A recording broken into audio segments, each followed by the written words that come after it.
One more minute. I turned I'm mine ending off. at 9:57 now. Is that what we're doing? Come back. Don't cut my guy down at 9:57. Start it. 11 minutes. You good? You all set?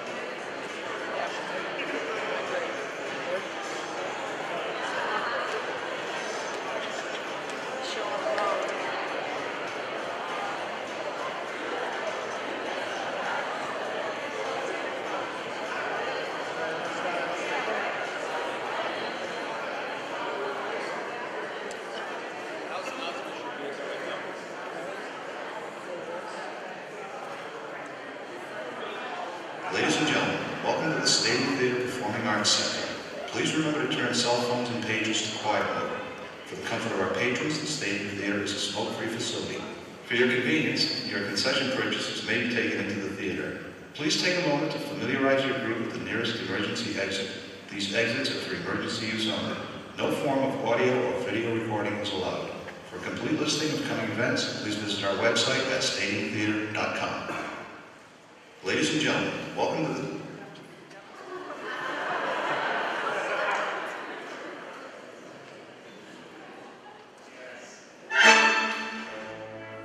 Here we go. What is that? What is that? If there's something around me, tell me. It's not water.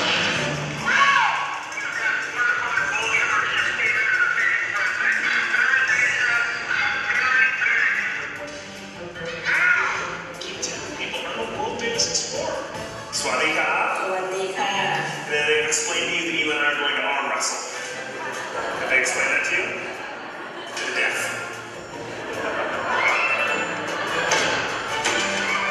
Sorry, buddy. I think it's a log. You may think it's a log, but I know as an expert that that is a bush.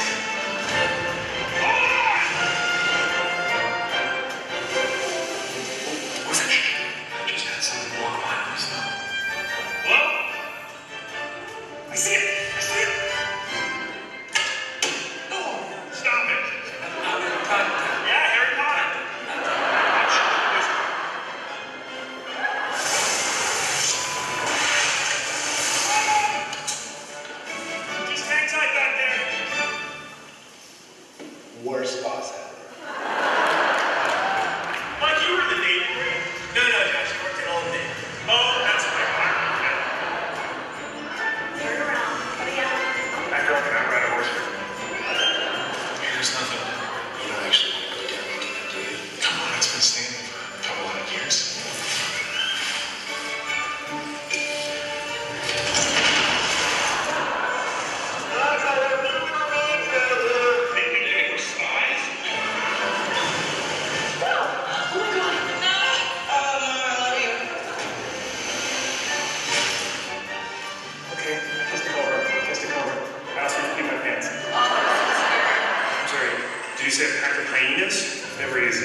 here. I want to start tonight by telling you a story.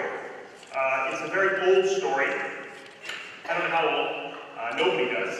It's certainly older than all of us, and probably older than most of us put together. It's a story that takes place many moons ago in a desert kingdom in Arabia. In this kingdom, there was a sultan, powerful Arabian king. And this sultan controlled a vast empire. And he was very powerful, but he was also much loved. He was wise and benevolent and kind and much loved by his subjects. But he was getting on in years and knew that he had to bequeath his kingdom to one of his 3 sons. Unfortunately for the sultan, his sons were identical, triplets. And all of them were dashing, young, handsome, athletic princes. But also, unfortunately for the sultan, and I'm paraphrasing a bit here, they were kind of a-holes. They fought, and they were egotistical. They were always arguing and fighting and putting each other in headlocks and wrestling and beating each other up. Kind of Jaime Lannister types for any Game of Thrones fans. And so the sultan calls his 3 sons into his chamber, and he says, one of you will be the heir to the kingdom. And immediately, a fight breaks out. The 3 princes start wrestling around and beating each other up, and each of them, of course, so confident that they should be the ruler of the kingdom. And so the sultan breaks up the fight, and he says to the 3 princes that he wants to send them out into the world for 1 year. Not as princes, but as merchants, though they will have the power of the kingdom's treasury at their disposal. And in this year, whichever one of the princes can bring back the greatest wonder of the world will inherit the kingdom. And immediately, a fight breaks out. The 3 princes, so confident that they will find the greatest wonder of the world, they beat each other up, they roll around on the floor, they tumble down the stairs, break a vase, and exit the chamber. The next morning, they get on their horses, they gallop out of the kingdom. They ride together for about a month, stopping in little towns and encampments and wadis, and pretty much fighting and misbehaving, getting drunk, and getting up to no good. And after about a month of this, one of the brothers says, we should split up, we're not really getting anywhere. And for once, the brothers all agree. They'll go their separate ways. So one of the princes, Prince Hussein, he rides north into Persia. He's heard about this city where they make incredible carpets and rugs and weavings. And he rides for several months up into the Persian mountains, and he finds this city, and sure enough, it's filled with all sorts of wondrous weavings. And he's making his way through the markets, and he sees a merchant who's selling a very ordinary, drab little carpet. And he's selling it for an exorbitant price, 1,000 times what this carpet is worth. And the prince says to this merchant, how could such a drab, plain carpet cost so much money? And the merchant says, well, this is no ordinary carpet. This is a flying carpet. And whoever owns this carpet can command it to rise off the ground, and it will take the owner wherever he wishes to go in the world. And the prince thinks, nailed it. This has got to be the greatest wonder in the world, the flying carpet. He demands a demonstration. The merchant snaps his fingers, the carpet ripples, comes off the ground. The prince is duly impressed. He forks over an enormous sum of money, rolls up the carpet, takes it under his arms, and heads on his travels. The second brother, Ali, he goes east into Oman, and he's heard about a powerful vizier, a wizard, who lives high up in the mountains in a fortress. And he rides for several months to find the pathway to this fortress, and he rides a treacherous trail up into the mountains, and he knocks on the wizard's door, and he has an enormous sack of gold, and he says to the wizard, I hear you have many magical objects. I wish to purchase the most amazing object in your collection. The wizard thinks a moment and produces a spyglass, a telescope made of ivory, very fine inlay. And he explains to Prince Ali that this is no ordinary telescope, for whoever holds this telescope up to his eye and asks to see anything in the world, the telescope will magnify across the planet and show you anything you want to see. And Ali thinks, nailed it. This is definitely the greatest wonder of the world, the magic telescope. So he pays an enormous sum of money to the wizard, takes possession of the telescope. The third brother, Ahmed, he rides to the south into what is modern-day Yemen. He tracks a group of mystics, kind of monks, a religious group. And he's heard that they have many magical religious objects. He finally catches up with them at their encampment after several months of trying to find them. And he has this enormous sum of money, and he says to them, I wish to buy the most mystical, magical object that you possess. The monks, not usually driven by money, though can't resist this huge sum, they produce for him a small wooden box. Inside the box is a bright, green, shiny apple.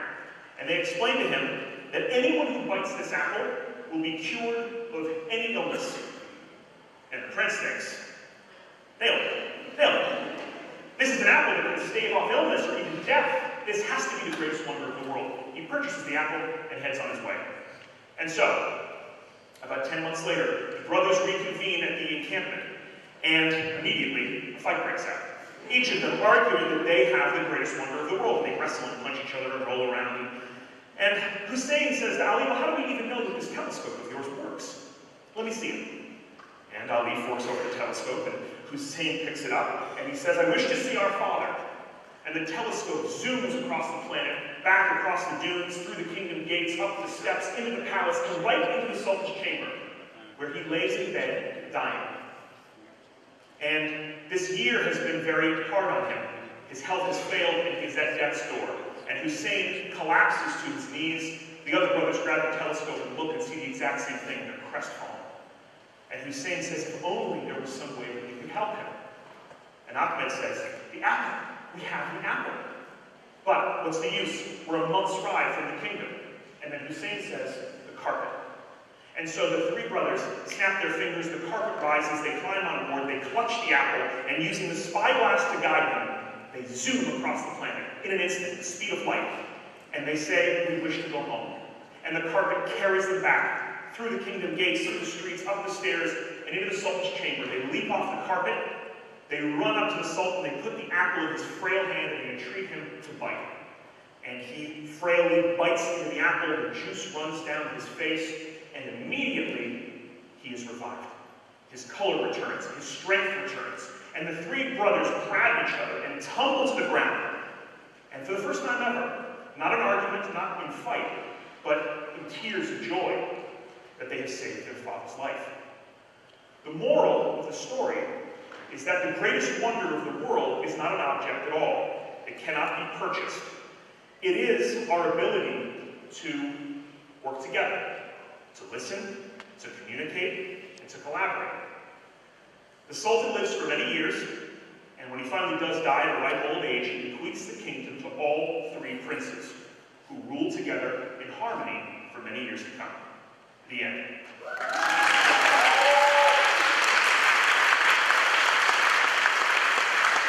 So, I wanted to start tonight with a story for a few reasons. First of all, I think that's a good story. Yeah? It's a good story, right? Okay.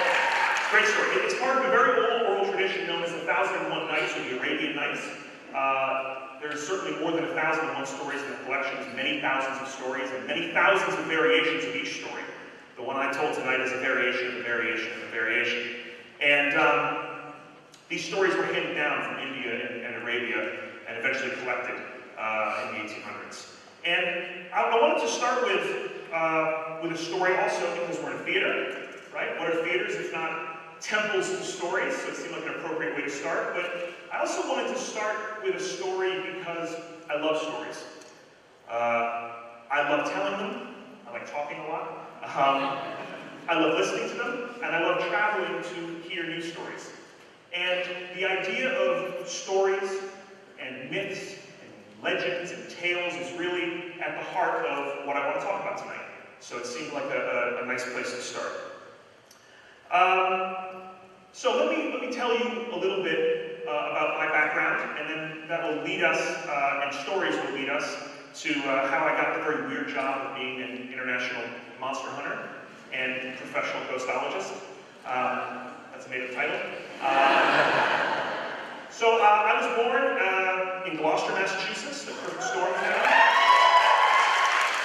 And I grew up not too far from here in Manchester by the Sea, Massachusetts. As you can see, I was born in the 1850s. I could have used a more recent photo of our town library, but there's no point. It looks exactly the same today as it does in this. I mean, literally, exactly the same. Those buildings are still there on the sides and everything. And I would like to tell you that I spent a lot of time in this building as a kid, and that I was studious and all that. I wasn't really. I was an okay student. I was like a solid B- student. And I didn't spend maybe as much time in the town library as I should have, but one thing when I was a teenager did catch my eye in this library. In the library, there's this beautiful old ornate arch right at the front of all the book stacks. And it's this really, as you can see, it's really pretty. And it has this very cool Latin inscription in the middle of it. Anybody here, by chance, translate Latin? I don't. No? Roughly it says, choose wisely, because although your choice is brief, it will last you an eternity. It's a pretty bitchin' quote to put in front of book stacks. And at some point, I was lucky enough to choose, or as is the case with books, sometimes was chosen by, the writings of Ray Bradbury. And that's really where I kind of, when I think back to kind of how I got where I am now, weirdly, I go back to this. Ray Bradbury was the first author I ever read that kind of grabbed me by the throat, you know? I read Something Wicked This Way Comes, and you know, the story of these two boys in this small town, in this dark carnival, and I just felt like it was speaking to me, you know, like it was written to me. And that got me interested in his other writing, and I started to read Bradbury's short fiction, and Ray Bradbury was the master of short science fiction. There were hundreds and hundreds of short stories, these great mythological stories about humanity's future. This is some cover art from one of his collections, The Illustrated Man. Has anybody here read The Illustrated Man? Yeah? It's awesome, right? So The Illustrated Man, much like The Arabian Nights, has a framing story. In The Arabian Nights, it's a woman named Scheherazade who tells all the tales. In The Illustrated Man, it's this guy. Two travelers meet on a road late at night, and one of them, the illustrated man, is covered in these vibrant, spooky tattoos. And they share a fire and they sleep by the side of the road on a hot summer night. And the illustrated man warns the stranger, the other traveler, that after the sun goes down, the tattoos come to life, and they move and they tell stories. He warns the traveler not to look at the tattoos. And of course, the traveler can't resist, and the sun goes down, and the firelight dances off his back, and each of the stories is a different tattoo. I mean, how great is that, right? So, this grabbed me, Martian Chronicles grabbed me, and that was it. I just fell in love with stories. And if you haven't read The Illustrated Man or Martian Chronicles, you should. They're amazing. And so for me, that's kind of where I first latched on to this idea of storytelling. I was also really fortunate in that my parents really exposed me to the kind of the world outside my small town. My parents are here tonight. I will not embarrass them and make them come up here, but I will point them out. Where are they? They're back. Hi.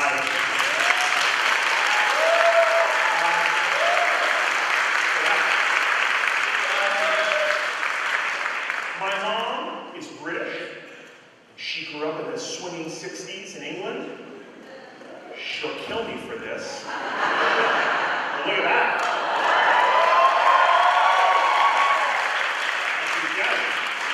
It's like an Austin Powers extra. And I'm going to leave that up here all night long. The rest of the show is just that. Some of my earliest memories are of flying. We would go over to England every year when I was a kid, and on British Airways 747s, we'd fly from Boston over to London, and I remember we used to have a row of 3 seats, and I would make my parents put the tray tables down, put a blanket over the top, and I would lay on the floor, and it was like a little cave, and I would listen to the rumble of the engines and feel the cold air coming up from the baggage compartment, and it's really one of the earliest memories I have. And so from an early age, I was exposed to planes and travel, and this idea that there were other countries and other stories and other things out there. My father worked as a commercial deep-sea diver for much of his career. Check this guy out. Real deal. That's a photo of my dad in the Antarctic. And my dad was always coming back from, ports unknown, and was telling me stories from the North Sea and the Middle East and Africa and Dubai. And so as a kid, I was always hearing these stories about faraway places, and it really reinforced for me this interest in travel and in going places and in the outside world. So I had kind of a dual interest. On one hand, I had a real interest in stories, and on the other hand, I had a real interest in travel. And in high school, I was lucky enough to have a few great teachers who fostered both of those things. An earth sciences teacher, Tammy Mentis, and a guy named Bruce Canup, who both kind of got me interested in earth sciences and history and things like that. And then a teacher named Gloria Tanner, who really got me interested in stories and performing, and she encouraged me to try out for a high school play. And I was cast as Bottom in A Midsummer Night's Dream. If you don't know that play by Shakespeare, Bottom is the jackass. Seems appropriate. And I loved it. I loved performing. I loved being up on stage. It felt really natural to me. I loved telling stories. And I had this real growing interest at the same time in travel. I was going through old photos last night, and I found this. It is unbelievably embarrassing. Please shut your cameras off. I mean, this is so bad. You ready for this? That is so bad. Look at this idiot.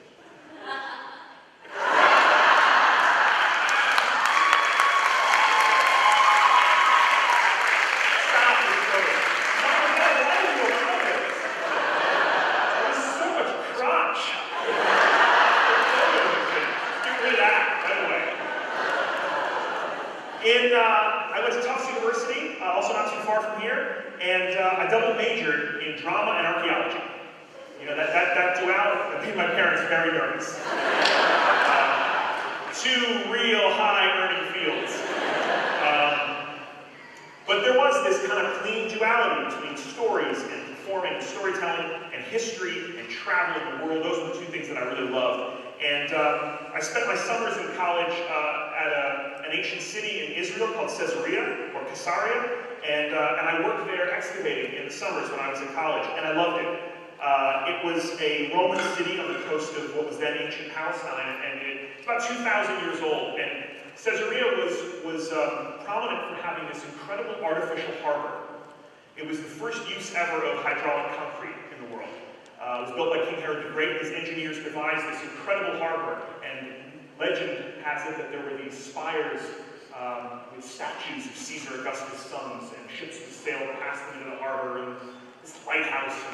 And these engineers working 2,000 years ago built this incredible thing, but the one thing they didn't know about was that tectonically, this was not a very stable place. And within only a few hundred years, the harbor subsided and literally sank below the waves.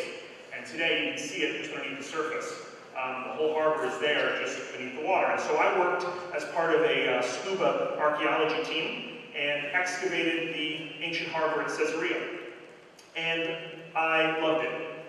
And Romans would, before they left port, they would dump their garbage over the side of their ships. So we were always finding things in the bottom of this harbor, underwater. And I can remember one day finding, in the second or third season that I was there, part of like the flute of a glass, almost like a champagne flute. Romans, had glass 2,000 years ago. And I remember finding this, digging in the sand and finding this thing. And it was easy to imagine, right, that somebody had dropped a glass in the deck of a ship a few thousand years ago. They picked up the pieces, they'd thrown them overboard. And in this instant, though, I realized I was the next person to touch this. After this guy or this girl had dumped these shards of glass over the side of the ship. And nothing remains of that person, nothing remains of the ship. Maybe nothing remains of anybody that was ever on board that ship. Their family lineages could be gone. All that was left of them was this thing that I was able to touch. And, I was spun. I just felt so connected in this instant to history. And when I got back from Caesarea, when I graduated Tufts, I didn't continue with my studies. I felt like I didn't want to go to a PhD program. Being an archaeologist really means being a professor. It's not the sort of Indiana Jones thing. It's a lot of the dusty research library part. And I loved the field work. This was the part of it that I loved. And I just didn't feel ready to go and do that full time. And so I went out to Los Angeles to try to foster the other side of my interest, the performing side. So I went out to Los Angeles and tried my hand at acting. Which means waiting tables.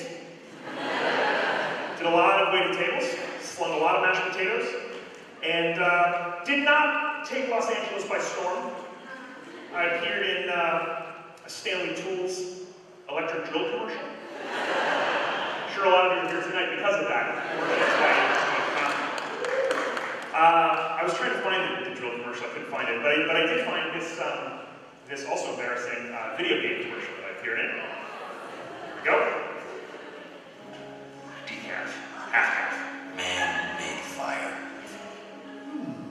Man walked on the moon. Did you do a quarter half? What has happened, man? Remember, kid? What have we become? Squares. I think I have it. And it begins just in one punch. Fight round two. That's it. Thank you.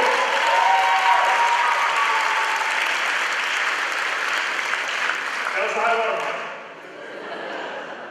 So anyway, I lived in LA and I started a business. I worked as a photographer, but I started to develop this pattern of I would make a little bit of money and then I would travel. I'd make a little money, I'd travel. And I was leaving town a lot.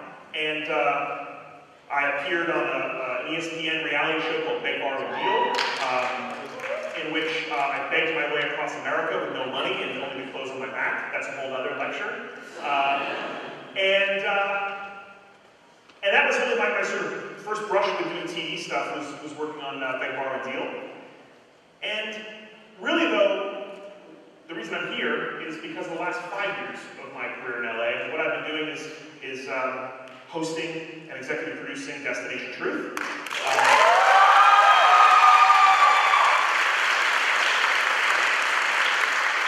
So for the last 5 years, I've been Sci-Fi Channel's Adventure in Residence. That's a made-up title that I just gave myself.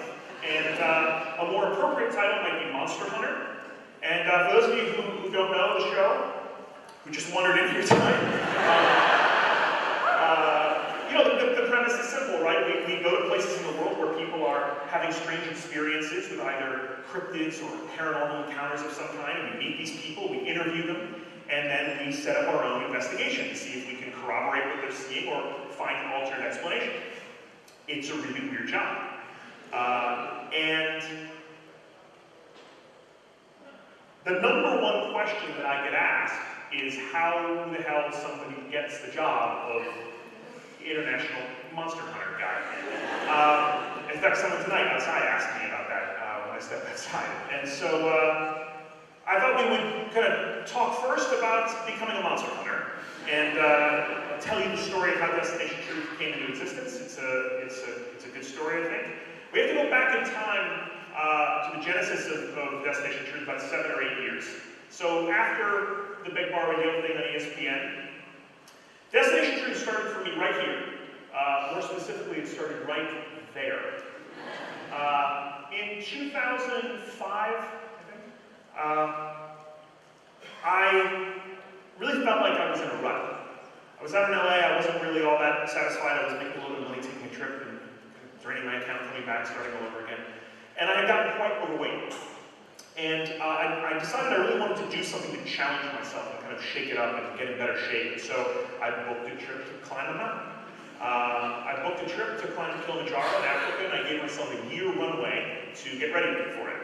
And I told everybody I was going to do it. I made a website. I told my family, my friends. I really put it out there so that I would, be humiliated if I didn't do this thing, or that it would kill me, and I'd, freeze to death in a block of ice up there. And so that was a great motivator, and it sort of dampened was hanging over me. And I worked my butt off for a year. I lost 80 pounds and got in the best shape of my life. And along with 2 friends, climbed up Kilimanjaro in Tanzania, Africa, and it takes about 7 days to climb Kilimanjaro.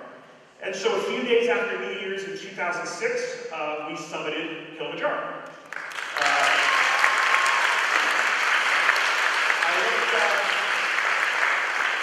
I look very happy in this photo. Mostly I'm just frozen solid. And I'm leaning against the sign because most of the parts of my body don't work. And this was really, for me, the moment where my life changed. I really, probably 5 minutes before this photo was taken, my life changed. I just had this moment where I looked out over this glacial ice and down into the savannas of Africa, and I just knew that this is what I should be doing. I should be traveling for a living. Not screwing around and having fun, but making travel kind of a way of life, a career. I didn't know how to do that, but I knew in this moment that I wasn't going to go back to acting, I wasn't going to go back to waiting tables, that I needed to find a way to make what I felt here a part of my life permanently. And so we came back down the mountain. We hiked all the way back down into this little ramshackle town called Motion, and we went to an internet cafe to email our parents to let them know that we were alive. In fact, 3 American climbers died on Kilimanjaro when we were there, and we had met them. And they took a different route than we did, and they were from, I believe, from Colorado. And the news had started to get out that these 3 Americans had died, and we were terrified that our parents would see that. So we wrote this note to our parents to let them know we were safe, and I had an email in my inbox from a producer that I knew in Hollywood. And the email was marked urgent, and it literally said, wherever you are, come on in. Very dramatic. And he goes on to explain in the email that he has sold this pilot to the Sci-Fi Channel for an adventure show. And that he wants me to come home immediately because he thinks I might be a good fit for this. And, you know, I had no intention of going home. I had just climbed a mountain. And, you know, I wanted to go on safari and sit on the beach and get drunk. Because when you climb a mountain for 7 days, like, literally, like, your legs don't work. So all you can do is, like, sit in a Jeep or sit on the beach. Like, you can't move. So I sat in, so that's what I did. I sat in a Jeep and took this photo of this line, took a lot of cool photos on there, took photos of anchors, and kind of relaxed a little bit after this climb. And eventually, the feeling, you know, came back to my legs, and we returned to Los Angeles. And this producer was now frantic. And he said, come to my office straight from the airport. Do not go home. Land and come to my office. And so I did that. I went to his office, and he explained to me that he had sold this pilot for this show called Destination Truth. And he thought that I would be great as the host. And he's explaining it to me, and I'm kind of like, I'm kind of jet lagged, I just got on this plane, and I'm listening to it, but it all seems sort of surreal. Like, yes, I love to travel. Yes, at this point I had traveled quite a bit, but I thought, I don't really know if I'm qualified for this job. You know, it just didn't really sound like I had the necessary resume for this. But the more that he kept talking about it, the more that I kept like fantasizing about it, right? And I thought, wait a minute, I'm gonna get to jet all over the world. And this image, I thought I'm gonna have like my own, like the NBC jet, and a woman in a lady suit. And I don't know why this is the image, but I was like, I'll have a sports car, I'll be this international guy. And I thought, hold on a second, not only that, I'm gonna be hunting monsters? I'll have like a cool trench coat. I'll be like a modern day Van Helsing. And then I thought, hold on a second, this is for the Sci-Fi Channel.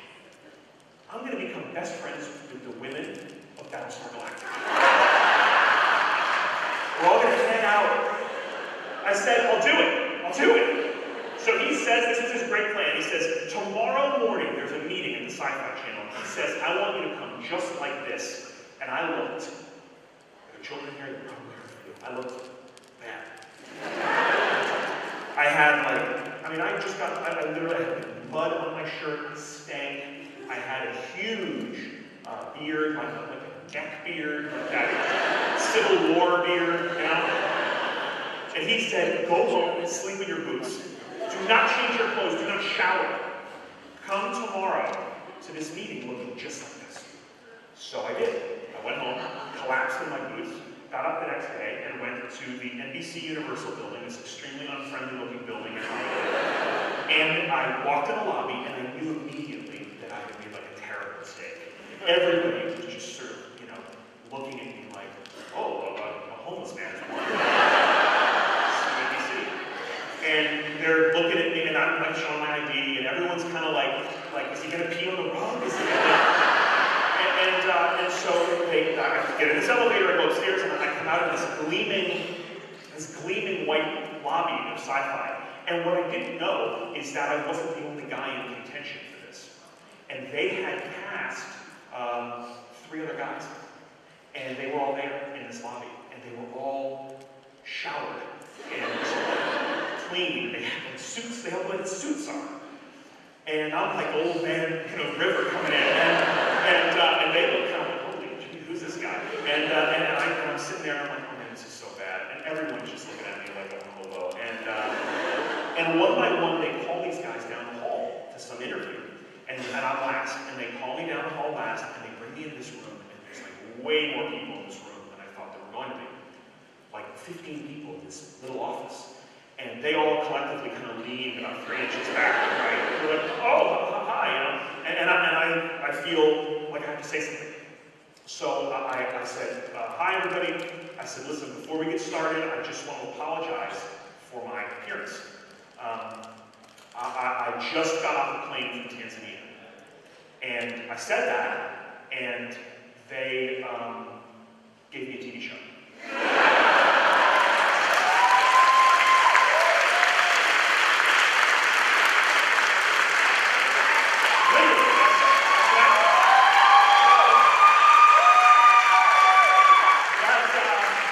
That old saying about dressing for the job you want is true. Even in reverse, it's true. So, that was it. And the experience that followed has really kept me in like near perpetual motion for the last 5 years. And I've been traveling to a lot of very remote places, eating a lot of very delicious food, flying some very sturdy aircraft, grade A cars. Here's a little peek at Destination Truth.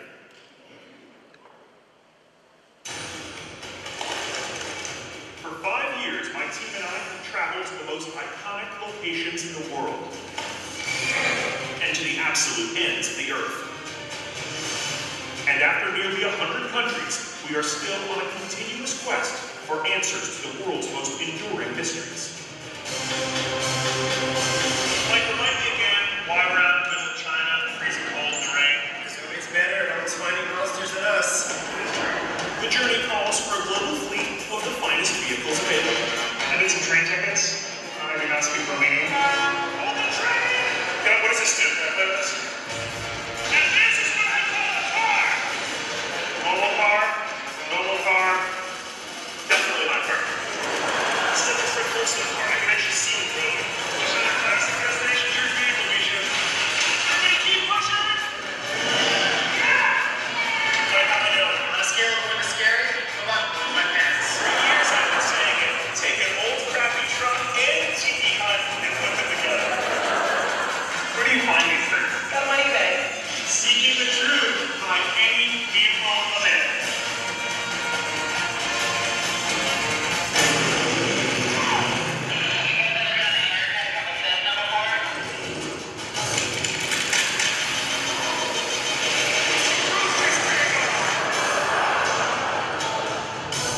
Next. The food along the way isn't always the greatest. Looks fresh. Not a lot of flies on it, which is good. Certainly completely or more of 10. It's gonna be delicious. Really? Probably not. Have you seen the show? So this is the head. There's a week in my out. I felt it was hard. I don't think it'll go down. Spiders. Handful of maggots. You're gonna love silkworms. This one. Oh! They're gross.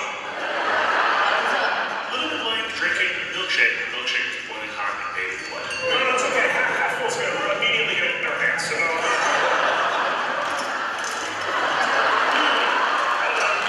That's the worst thing I've ever tasted. It tastes like a dirty mackerel peed in my mouth. Sit right here. How about testicles? And the trip isn't always easy.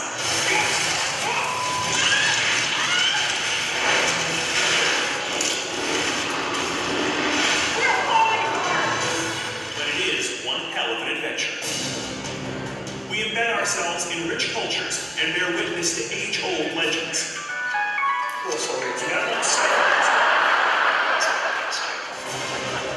And if it's one thing that all humans share, it's the desire to understand the unknown. Are you kidding? I'm not kidding! 5 legs, shape of foot, very human looking, but also enormous. What would happen if I came here without you? Definitely I will die. I would die. Yes. mysteries in the darkness. Oh, is that creepy? Our search for the truth has given us moments so strange. Oh my God, holy damn, look behind you, dude. So unique Oh, maybe I can play now. and so unexplainable that sometimes I doubt my own senses. I know it's foggy and a little bit bad, but I'm pretty sure it's a unicorn climbing.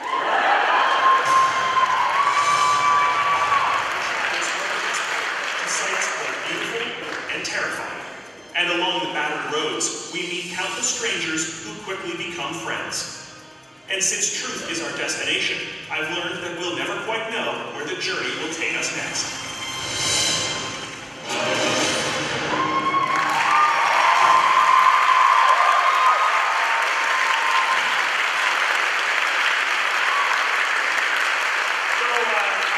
As weird and strange and sometimes as dangerous as a job as it turned out to be, it did come with this incredible fringe benefit, and that's travel.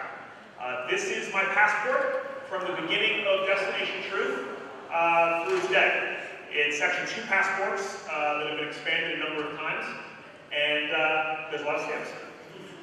So I'm very proud of the fact that I have now been to almost every state in America. Goddamn Oregon. I've been in 93 countries, and as of last year, all 7 continents. And but most importantly, I became friends with the women at Battlestar Galactica.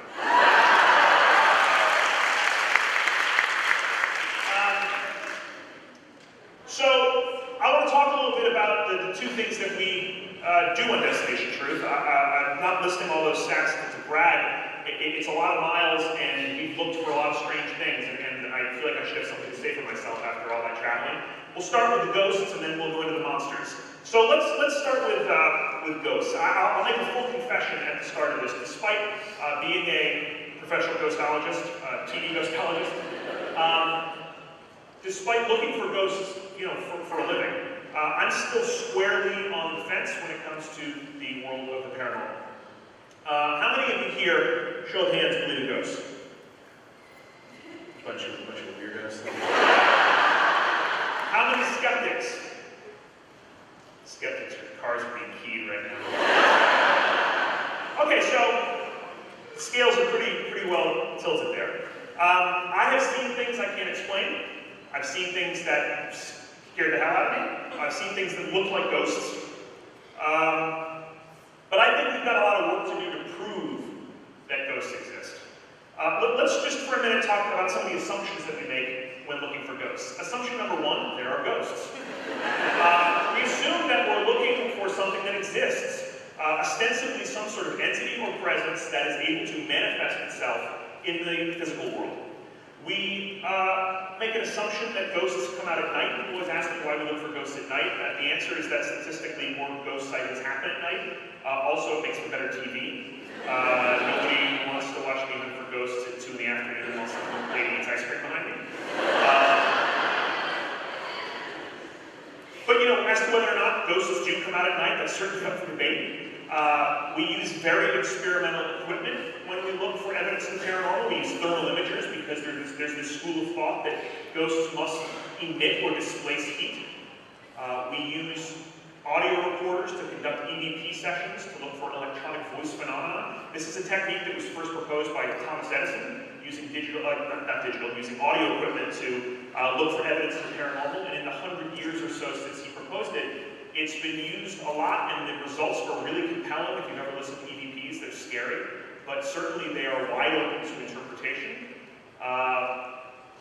Finally, we make this assumption that ghosts hang out in places where death and tragedy have occurred. We don't tend to hunt for ghosts at a Chuck E. Cheese, unless something really bad happens. And if this measure is a just one, right? If this is a just way to think about ghosts, if ghosts like to hang out in places where tragedy has occurred, then I certainly feel like I've been in a position to see ghosts.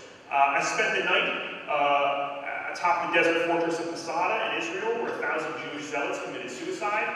I spent the night in the oldest Colosseum in the Roman world in Pompeii, where tens of thousands of people were put to death in very unspeakable ways. I spent the night in Chernobyl, not the world's next great honeymoon destination, in case you're interested. I've even looked for ghosts at the bottom of the ocean in the wreckage of Japanese warships and planes from World War II, and sailed to the bottom of the world to look for ghosts in abandoned science and whaling stations in Antarctica. So the point is, I spent a lot of nights researching the Grim Reaper's greatest hits, and I still can't say for certain, for me, that I believe that ghosts are real. And all of these assumptions speak to this problem, which is that the methodology of looking for ghosts is really experimental. This is Harry Houdini. Harry Houdini was obsessed with the paranormal. Despite being a guy who made a living convincing audiences of his supernatural, superhuman abilities, he spent the later part of his life railing against mediums and spiritualists, which were all the rage in his era. And Houdini spent a lot of time debunking these spiritualists, but he was obsessed with trying to figure out if the paranormal could in fact exist. And so he conducted an experiment.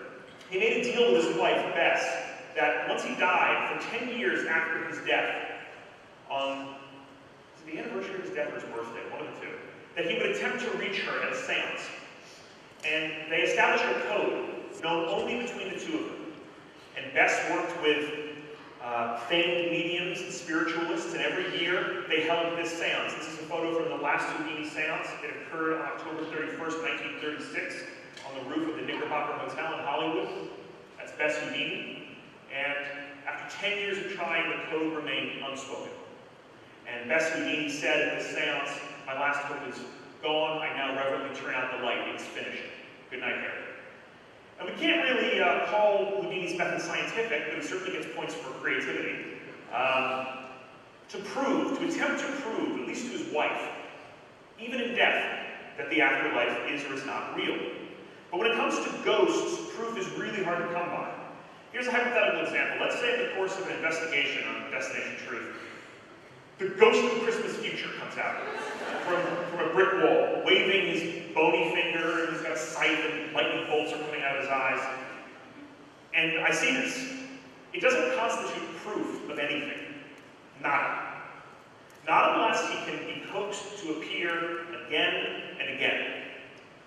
And that's science, right? Science is the boring stuff. It's the gathering of empirical evidence, of measurable evidence, forming hypotheses, testing these hypotheses in a controlled environment and getting repeatable results. The real world of the paranormal has no such regularity. There is no headless horseman who can be relied upon every night to appear on that covered bridge. And without that Hessian soldier to appear every night, we cannot prove that the afterlife is real. Also, this testing has to be wholly objective, done in a controlled environment, and without this proved connection that's written up in peer-reviewed journals, without that, the search for the paranormal is always going to be marginalized by mainstream science. So, okay, all that sounds kind of depressing, right? So what's the point? If it's so unscientific, and if we can't prove it, then why bother looking for ghosts at all? Well, here's why. Does anybody have a guess at the percentage of Americans who believe in ghosts? 45? 72? 95, sir? He's up. The answer is 48%. This is according to a recent CBS News poll. If that number seems low, it shouldn't. That's more than 150 million people. That's more people than believe in evolution. That's a lot of people. But what about the afterlife in general? Let's broaden the question out. Percentage of Americans who believe in the afterlife. 78? 77. Very close. Gold star. And so, now we've got 3/4 of the country believe in some sort of an afterlife. And what's more, 1 in 5 people believe that they have either seen or been in the presence of a ghost. And if we can agree that a real ghost encounter constitutes proof of the afterlife, then 1 in 5 Americans have witnessed a miracle. And that's kind of a big deal. And yet, in this same poll, the percentage of Americans who believe that science will prove it is incredibly low. 87% of people believe that science will never prove that the afterlife exists. And it's this statistical chasm between these two things that I think is really significant. Either 3/4 of the country is totally delusional, or 3/4 of the country is onto something. And I think either way, there's a real value in the looking and finding out if there's something going on here. Irrefutable proof of the existence of spirits would rattle the foundations of society. So I think there's a huge amount of value in looking. We may never prove that a ghost exists on Destination Truth without one of those smoking toasters from Ghostbusters. We probably won't be able to capture one. And it's not exactly science, but it does navigate science. And I think that's important. There's another reason I think inquiries into the paranormal are important. It's because ghost stories are one of the most universal things that connect all cultures on Earth. In every society, there are reports of paranormal activity and stories about ghosts. They date back to time immemorial. So, let's talk about this guy for a second. This is a famous Roman letter writer, Pliny the Younger. And Pliny the Younger lived a couple thousand years ago, and he wrote a lot of letters. This is a translation of a letter. It was translated in the 1700s, but he wrote it about 2,000 years ago. And it's essentially a ghost story. It's not a piece of fiction. He wrote this as an account. And at the risk of boring you to death, I'm going to read it, but I hope it won't bore you to death. He writes that there was in Athens a house, spacious and open, but with an infamous reputation as if filled with pestilence. For in the dead of night, a noise like the clashing of iron could be heard. And if one listened carefully, it sounded like the rattling of chains. At first, the noise seemed to be at a distance, but then it would approach, nearer, nearer, nearer. It's a solid ghost story, right? Suddenly, a phantom would appear. An old man, pale and emaciated, with a long beard and hair that appeared driven by the wind. The fetters on his feet and hands rattled as he moved. Damned as uninhabitable, the house was at last deserted, left to the spectral monster. But in hope that some tenant might be found who was unaware of the malevolence within, the house was posted for sale. This is essentially the plot of the Amityville Horror. I mean, it is. It's the plot of the Amityville Horror. It happened that a philosopher named Athenodorus came to Athens at that time. Reading the posted bill, he discovered the dwelling's price. The extraordinary cheapness raised his suspicion, but he was eager to take the place, and he did so immediately. Loved to bargain, this guy. As evening drew near, Athenodorus had a couch prepared for him. He asked for a light and his writing materials, then he dismissed his retainers. For a time the night was silent, then came the rattle. Athenodorus looked around and saw the apparition exactly as it had been described. It stood before him, beckoning with one finger. Athenodorus, this is my favorite part, Athenodorus made a sign with his hand that the visitor should wait a little and went back to his work. It's a little ballsy, right? Ghost shows up and you're like, you know what, I'm actually going to do something. Like maybe 5, I mean, the ghost, however, shook the chains over the philosopher's head, beckoning as before. Athenodorus now took up his lamp and followed. The ghost moved slowly, and once it reached the courtyard, it suddenly vanished. Athenodorus, now deserted, carefully marked the spot with a handful of grass and leaves. He's essentially conducting an investigation. The next day, he asked the magistrate to have the spot dug up. There they found, intertwined with chains, the bones that were all that remained of a body that had long lain in the ground. Carefully, the skeletal relics were collected and given proper burial, and the house in Athens was haunted no more. Doesn't that sound very modern? It sounds like a horror film. It's the plot of Poltergeist. And this is a ghost story that was documented 2,000 years ago. And there are even older ghost stories. I won't bore you with this one. This is the oldest, one of the oldest, if not the oldest piece of writing that survives. It's the Epic of Gilgamesh. This is 4,000 years old, and I fell asleep in high school when we were learning about this. And if only they had told me that it was a ghost story. It's the story of Gilgamesh and his friend Enkidu, and he dies. And then Enkidu says, so now I must become a ghost to sit with the ghosts of the dead to see my dear brother nevermore. This is sort of mind-blowing, right? This is the earliest piece of literature we have, and it's essentially a ghost story. And as we look for evidence of the paranormal, and any of you here that are interested in ghosts and ghost hunting, I encourage you to think about the wide world, think about other countries, other cultures, and other stories. Ghosts appear in every culture in the world. There are ancient Chinese drawings, Hindu texts, Egyptian glyphs, ancient Arabic, Native American art, African masks, and on and on, everywhere else. Ghost hunting is, on some level, the search for divinity. It's the search for meaning. It's the search for what happens to us. And for thousands of years, people have been telling stories about this. And I think we've got a long way to go before it's science. But I think it's important stuff, even in the TV world. And so, for those of you out here who raised a hand and who are interested in this stuff, a lot of people in a lot of cultures and countries have written amazing stories about this. And I encourage you to look outward at some of those stories. So we'll put a pin in the ghost thing for a second. Let's talk about monsters. One of the sort of tentpoles of Destination Truth is that we look for monsters. We started Destination Truth by making a pilot episode. A pilot episode is really just the first episode of a series. You make one, and then if they like it, they order more. For the pilot, we were going to go and look for some sort of creature. And around that time, there were reports of a Bigfoot-like creature in the jungles of Malaysia. And at this point, after that meeting at Sci-Fi, I still thought this was like a practical joke, right? Like, nobody was actually going to let me go do this. And then a plane ticket appeared to Singapore, and off we went into my fantasy world of women in lady suits and sports cars and Van Helsing coats. And for hundreds of years, there have been rumors of a kind of Bigfoot-like creature in the peninsula of Malaysia. So we flew into Singapore, we crossed the land border into Malaysia, we got a Jeep. Not this Jeep, obviously, a much crappier Jeep. And we crossed over into the rainforests of Malaysia. Despite cradling two of the most modern cities in the world with Singapore and Kuala Lumpur, the Malaysian peninsula is home to the oldest rainforest on Earth. It's been there for 100 million years, and because it's equatorial, even the last ice age kind of left it unscathed.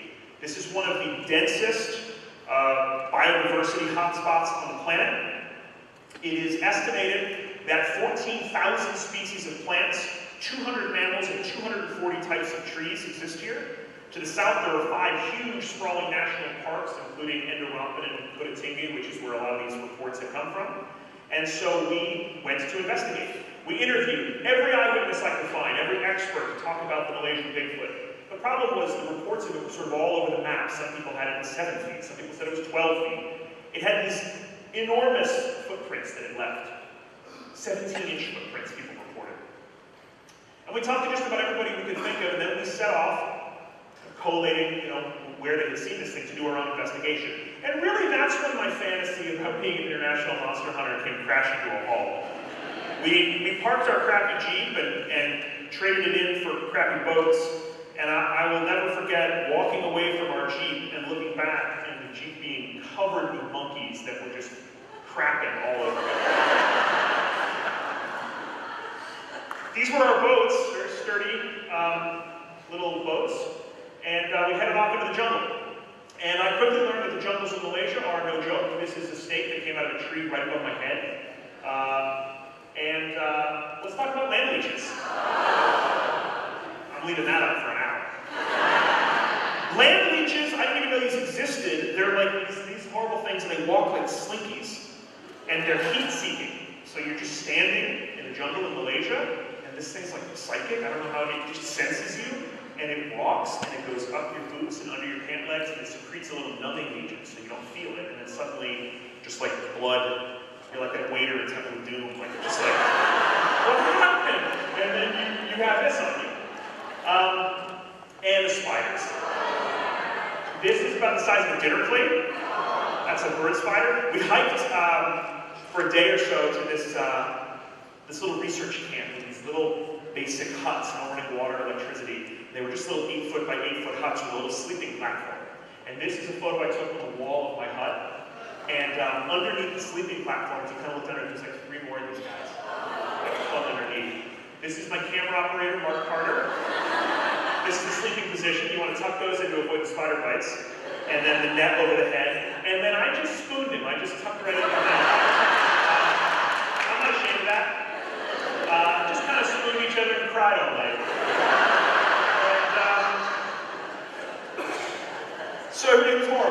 saying. It was truly horrible. And on the very last day, though, we came to this area where most of the sightings had occurred, and sure enough, we found these big, kind of sloppy footprints in the mud. And we cast them. We cast a few of them. And this is me, I'm sweating through that shirt. Jeans, as it turns out, not practical for the jungles. I learned in the pilot episode. And we cast these footprints, and we came back to Kuala Lumpur, and there was like press everywhere. And this was a big deal. Like, people were all over us. I'm talking like 100 reporters were waiting for us at our hotel. And they loved this story, and they were so excited. And I thought, man, monster hunting is easy. This is like, I'm like batting a hungry here. Like, this is like, you know, I'm 1 for 1. I found Bigfoot. Done. Next. And we were all over the South Asian press. We were on the front page of newspapers. And I just was on top of the world. I thought, this is unbelievable. We came back to the United States. We took our footprint to this guy, Dr. Jeff Meldrum. He's the one on the left. Dr. Jeff Meldrum is like the guy. He's a professor of anthropology and anatomy. He is the world's foremost specialist on footprints. He's an evolutionary morphologist. Man knows footprints. So I brought our footprint to Jeff Meldrum, and he took one look at it, and he confirmed that this was not Bigfoot. What a jerk, right? Send him some hate mail. And he confirmed that more than likely it was some sort of quadruped, some four-legged animal, maybe a Sumatran rhino. And what happens with four-legged animals is they will put one foot down, and then their back leg will step in the same print, but a little bit further behind. That's why bear prints are often mistaken for Bigfoot prints, because you get these big claw marks in the front, and then it's elongated, and it looks like a big human print. So Jeff sort of took the wind out of our sails, and it turns out that finding monsters is harder than I thought. And that was the beginning of the adventure, really, for us, that first episode. But, you know, it wasn't really a bummer in the sense that we were able to tell this story, and Sci-Fi was thrilled, of course. We're all over the news, we found this cool print. And we realized that Destination Truth, at that moment, we realized that it was really about bringing the viewers with us on the trip, on the journey. We knew we weren't going to throw a net over Bigfoot every week. We would have to settle for getting people excited about the journey and having questions raised that maybe we wouldn't be able to answer every week, but hopefully would propel people to be interested in asking these questions as well. So let's do the same poll now. Show of hands, who believes in Bigfoot? I like how the numbers went down, right? Like, people are like, invisible people? Absolutely. That's reasonable. But a giant primate, that's ridiculous. The numbers dropped off there a little bit. Who's got a guess? 20. 20, 32, everybody a little lower down now. Yeah, 29%. That's still 91 million people. Here's a little infographic of last year's Bigfoot sightings across the U.S. Pacific Northwest still dominating. California coming in strong. Rhode Island still not on the map.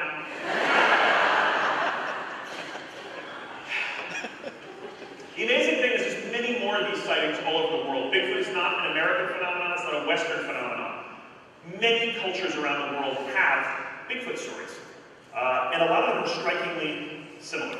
So here's a little food for thought for all the skeptics in the room who don't believe in Bigfoot. This is the sahuar, also known as the Vuquan ox. It is a mammal, and it lives only in Vietnam and Laos, and it was discovered in 1992. Now, more than 20 years after its discovery, it has never been seen again by scientists. They don't believe it's extinct, but nobody can find it. This is not a little thing. This is a 200-pound mammal. Never seen until 92 and never seen again. It's a prime example that there are still large discoveries to be made. This incredibly adorable thing is, I know, right? This is the alanguito. It is the first new carnivore mammal discovered in the Western Hemisphere in 35 years. It was officially described by scientists 9 days ago, on August 15th. It is also officially the most adorable member of the raccoon family, and it lives in Ecuador, and was just discovered. It was actually discovered a few years ago, and they just published on the 15th of August. And lastly, a veteran researcher in Kinshasa was going through old photos that he'd taken in 2007 of a trip into the Congo And he came across this photo he'd taken in a village. And this is a little girl named Georgette, and Georgette is playing with this monkey who'd kind of taken a liking to her. And he stopped and looked at this photo and realized that this is a monkey that had never been described before, never been seen before. 5 years of research later, and it became official, this is a new primate species. I know. He's called the Sulu. I should point out that this species also has a bright blue buttocks and testicles. That's science, folks. That's not me making that up. And nearly 20,000 species of plants and animals are discovered every year. In the last decade, 176,000 species of plants and animals were discovered in the last 10 years. Just last year, one of the world's only venomous primates was discovered in Borneo. And so if you don't believe in Bigfoot, know that there are still discoveries out there being made. If you do believe in Bigfoot, if you're one of the people who raise your hands, you can tell your skeptic friends that there's a monkey in the world that we couldn't find even though it has a blue ass and balls.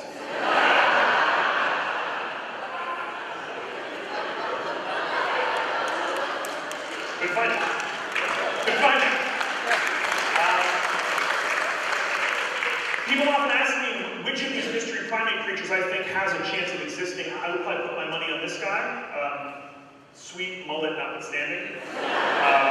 This is called the orang pendek. It's a creature that has long been rumored to live in Indonesia, on Sumatra. And this cryptid has a lot going for it. There have been hundreds of documented sightings that stretch back more than 100 years by scientists and locals. The orang pendek is believed to be this ground-dwelling bipedal primate, very short, 2.5 to 5 feet tall. And we went to Indonesia looking for the orang pendek, and I'm here to tell you this is some of the most remote, difficult, impenetrable jungle in the world. There were places where I couldn't get 3 feet into the jungle. We worked with Nat Geo scientists who've been embedded there for a year, and many of them believed that the orang pendek existed.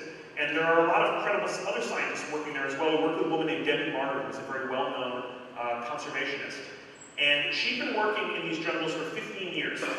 And she is studying the Sumatran tiger and elephant, both of which are known to live in these jungles. They definitely exist in these jungles. In the 15 years that she'd been working there, she had seen 1 elephant and 0 tigers. And the elephant they captured on a trap cam. And elephants are big. That's how impenetrable and difficult this rainforest is. To be clear, this isn't like Harry and the Hendersons, right? This isn't like some big goofy bipedal thing. Local descriptions are very similar to orangutans. There used to be orangutans here, and they died out in central Sumatra. So this could be a new species or a relic species of orangutans that still exist in the world. And then there's the Yeti. My personal favorite of all the creatures in the world. I don't know if the Yeti exists. He's the creature I most want to exist. The word Yeti comes from Tibetan, but many people think the legend of the Yeti predates Buddhism and dates back thousands and thousands of years. And we call him the abominable snowman, which really wasn't coined until the 1920s, and he doesn't have white fur. That's a sort of Western invention. Most people spot him with very dark fur, reddish fur. And I can tell you, looking for the Yeti, not easy. This is another creature that has one thing going for it, which is that if it does exist, it's very hard to find. This is a twin otter aircraft that we took to go look for the Yeti.